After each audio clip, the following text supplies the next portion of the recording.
Hey, Mountain Broken World Entertainment, and Shang-Chi star Simu Liu dismisses Quentin Tarantino and Martin Scorsese as racist gatekeepers for their criticism of the MCU. The golden age of Hollywood was white as hell, he says. Oh, poor Simu Liu. Remember this dipshit put out the LOL post when Shang-Chi opened on a Friday, and he put in all the images from Nerdrotic, RK Outpost, Heel vs. Babyface, Geeks and Gamers, Critical Drinker. I think it was the World Class Bullshitters. And he, for their videos that were saying like, this thing's probably not going to be great. And he put up LOL because it was like they had a good opening. And then the movie bombed. People will sit there and go, no, it didn't. It actually turned profit. Wrong. Disney put it down in their books as a financial loss. Look that one up. So let's look at this article over here that talks about this jackass.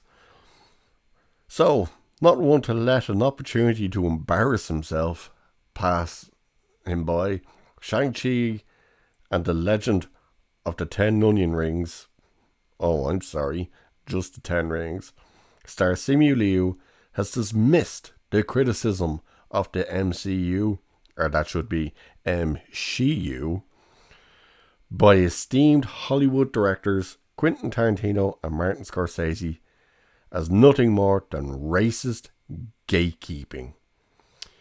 As many may already know, whether through listening to the director himself or the unhinged rantings of those who are unable to fathom the idea that for Love and Thunder is not high art, Scorsese is far from the biggest fan of the MCU.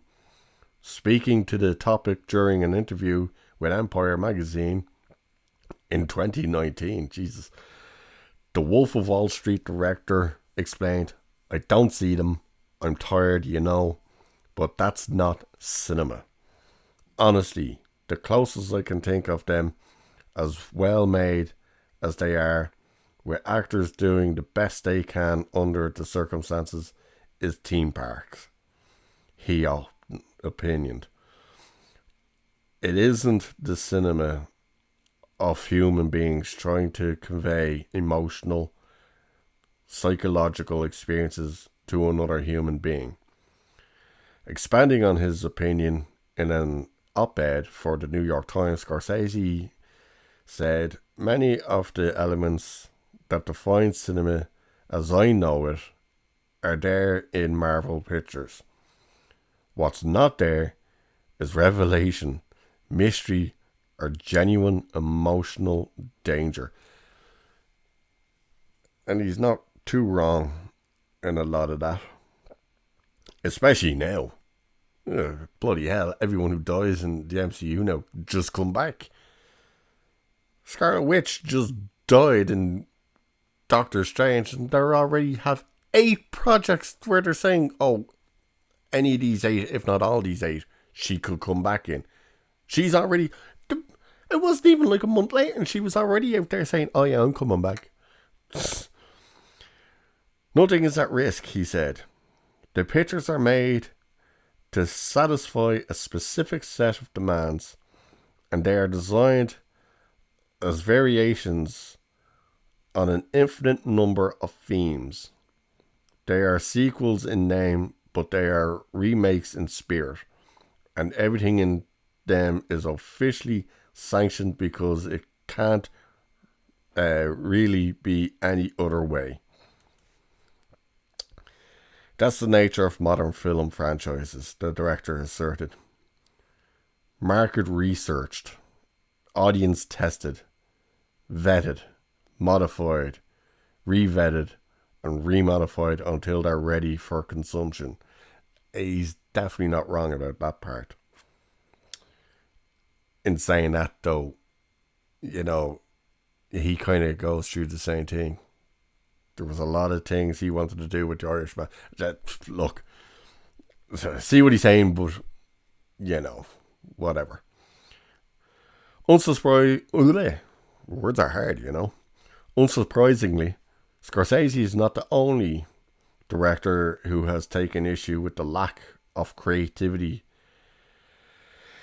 and in disposable nature of the MCU. Asked by Los Angeles Times during a November interview why he never chose to set foot in Marvel's ever-devolving franchise, Tarantino asserted, "You have to be a hired hand to do those things." And right there, he's not wrong. "I'm not a hired hand," he said. "I'm not looking for a job." His comments sparked a wave of backlash from Marvel stans. Tarantino elaborated on his point during a later interview with Deadline. But he's not. Everyone has pointed out, you no longer are hired by Disney and Marvel to direct a Marvel movie. You are cast to direct a Marvel. They want to look stunning, but oh look, we cast an Asian woman. Aren't we so stunning and brave? What's that, honey? Yeah, don't worry. You don't direct the action stuff or the CGI stuff. You just direct the part where they sit around talking. And we know that's true because the woman who originally was going to direct Black Widow walked away and said, "The reason I quit is because Kevin Feige told me, don't worry about the action scenes and the CGI scenes. She won't be working on them. They're already done." And she said, "No, you're hiring me to direct. I want to direct all of it." And she was told, "Yeah, you will be. Just not that stuff." So, Marvel is a company, said the once upon a time in Hollywood director. They have properties, and when they hire a director, they're hiring a director to shepherd their property. I'm not looking for a job like that, and I'm not even eligible for a job like that. Raising concerns about creators' rights, Tarantino told the entertainment news outlet, "If it was going to work out for me, I would go to Marvel Comics. I would create a character. They would have no rights over the character other than to publish the book. And then when the book became successful, I would make a movie, and they would have no rights over the movie other than the privilege of releasing it." Further expounding on his disdain for the MCU's active assault on creativity during a November 21st appearance on comedian Tom Sierga's Two Beards, One Cave podcast, Tarantino posted that part of the Marvelization of Hollywood is that you have all these actors who have become famous playing these characters, but they're not movie stars. Right? He asked Sergey. I think it's Sergey. I'm not sure how you pronounce his name. Captain America is the star. Or Thor is the star. I mean, I'm not the first person to say that. I think that's been said a zillion times. But it's like, Jesus Christ, Tarantino. But it's like, it's these franchises' characters that become a star. And again, he's not, but what he is wrong there is the age of the Hollywood star is over. Names aren't really putting asses in seats anymore. I think the only two who kind of do that right now are Tom Cruise and The Rock. Dwayne The Rock Johnson. Like. Predictably, Tarantino's refusal to praise such moments as Yelena's disregard for the seriousness of the Red Room's forced thingy bob where they cut out your bleeding ovaries and shite, only led to more outrage amongst Marvel diehards. And they did. That was one of the biggest criticisms with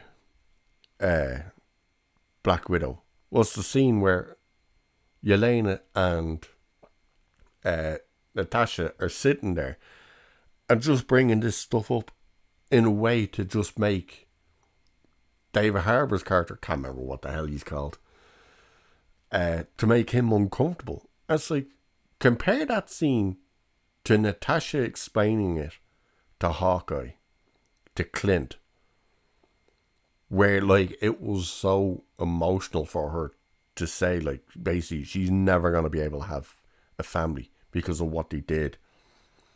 So eventually, taking note of the favour, Liu, here comes Dumbhole, seized on the chance to clout chase and took to his personal Twitter on November 22nd to refute the director's criticisms by accusing them of essentially being nostalgic for racism. This guy, I'm telling you now, he farts in bathtubs and laughs his ass off. That's how fucking stupid this clown is. If the only gatekeepers to movie stardom came from Tarantino and Scorsese, I would never have had the opportunity to lead a 400 million plus movie, wrote the Shang-Chi actor, implying that the two directors would have personally dismissed his career because of his Chinese background. I also like the fact that he's like, a 400 million. You realize all the movies prior to your phase of Marvel were $1 billion movies. $1 billion movies. And this dipshit's ecstatic because he made 400 million. Disney wrote your movie off as a loss that it did not earn. Dickhead. I am in awe of their filmmaking genius, he added. They are transcendent authors, but they don't get to point their nose at me or anyone. Is this dipshit trying to say he's a movie star? Can anyone out there name me a movie he's been in other than Shang-Chi? No? Did anyone even know who he was before Shang-Chi? No? I'm sure some of you knew of him in Kim's Convenience. Guess what he was in Kim's Convenience? Not the star. It was a good show, actually. It's funny. The unbearably smug actor then turned to laughably praise Disney, the same company that in recent years alone have shrunk John Boyega's fin on the Chinese poster for Star Wars The Force Awakens, and ensures that the on-screen diversity they claim to champion can be easily cut for foreign markets, as the shining paragon of inclusion and representation, or as Gary over at Nerdrotic would say, representation. Let's not forget as well that they hid Chadwick Boseman's face on the Black Panther poster. They thanked the Chinese government for allowing them to film next to the concentration camps. They completely forgot to add the character of a Gayu on the Infinity War poster. Was it the Infinity War or the Endgame? No, it was the Endgame. They completely forgot to put her on that. They had to go, oh, sorry, our bad, when the fans pointed out, hey, where's the Gayu? They had to take the posters back and add her back in. that's the company that did that. Hey, they champion. We just made history. We have the first same-sex kiss in Star Wars. But it's a blink and you miss it scene just so we can cut it out for other markets, which they did. They've also cut out a kiss to the forehead by one woman to another in Wakanda Forever. So they are full of shit with their, oh, well, look at it, we're so stunning and brave, that we'll completely remove all of this shit and hide other stuff if it goes to China. And dipshit here continues. I loved the Golden Age too. Self-arrogantly asserted the same man who has sought to disingenuously frame his appearance in a mass-market Disney product as the first true representation of Asian individuals in media. But it was white as hell. Oh, Jesus Christ. And he tweeted out again, no movie studio is or ever will be perfect, but I'm proud to work with one that has made sustained efforts to improve diversity on screen by creating heroes that empower and inspire people of all communities everywhere. I loved the Golden Age too, but it was white as hell.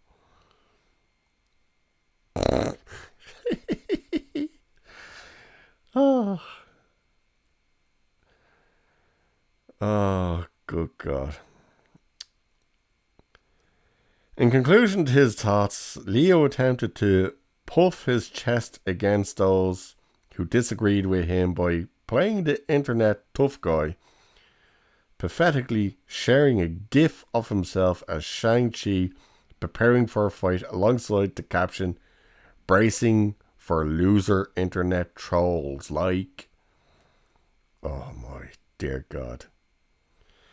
This is far from the first time Liu's virtue signaling has led him to make a fool of himself in public. In light of the news that the television series in which he gained attention from Kim's Convenience had been cancelled by the Canadian Broadcasting Corporation, Liu said he resented the show's overwhelmingly white producers because they did not take input on the script from the actors. And he went on and he just talks. Here's the great thing, right, about this idiot and Kim's Convenience. So he gets Kim's Convenience ends and he's all heartbroken and says he's devastated and he wished it would continue. He loved working there. He loved everybody in there.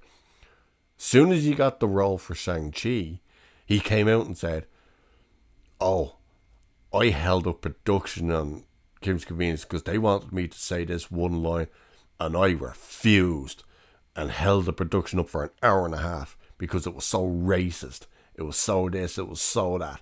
I absolutely refused. In the end, by the way, he said the fucking line. But then he went back again and kind of was like, oh, I miss Kim's Convenience and everybody there was great and oh, that was such a great show to work. It was like, well, which is it, dipshit? Is it you loved it and miss it? Or is it was so racist and against your own people that you couldn't stand it?